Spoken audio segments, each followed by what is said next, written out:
আল্লাহ পাক বলছেন বিসমিল্লাহির রহমানির রহিম ফালা উকসিমু বিমাওয়াকি'ন নুজুম। খেয়াল করুন একটা, আল্লাহ পাক বলছেন আমি কসম করছি, আল্লাহ পাক বলছেন আমি কসম করছি নক্ষত্রগুলোর অবস্থান স্থলের। একটু কথাগুলো খুবই উঁচু মানের, উঁচু বালাঘাতের, একটু মনোযোগ দিতে হবে। আল্লাহ পাক বলছেন যে আমি কসম করছি নক্ষত্রগুলোর অবস্থান স্থলের।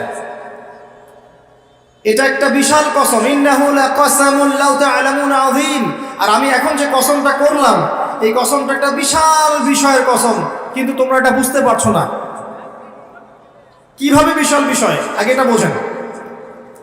নক্ষত্রের অবস্থানগুলো এত সূক্ষ্ম, যদি কখনো আপনি আকাশের তারা দেখে থাকেন এবং অ্যাস্ট্রোনমি সম্পর্কে আপনার কোনো সামান্য ধারণাও থেকে থাকে, আপনি বুঝতে পারবেন যে এই মহাবিশ্বে আমাদের আকাশে যে তারাগুলো দেখা যায় এই তারাগুলোর অবস্থান খুবই সূক্ষ্ম।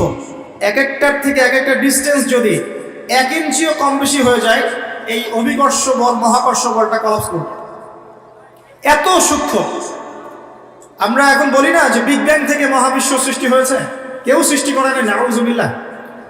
অথচ এই মহাবিশ্বের প্রতিটা গ্রহ, নক্ষত্র, গ্যালাক্সি, সৌরজগৎ, চন্দ্র, সূর্য, পৃথিবী এগুলো এত সূক্ষ্ম গাণিতিক ব্যাখ্যায় আছে, এত সূক্ষ্ম গাণিতিক সূত্র মেনে চলে, যার একটু ডানে বামে গেলেই মহাবিশ্ব কলাপস করবে।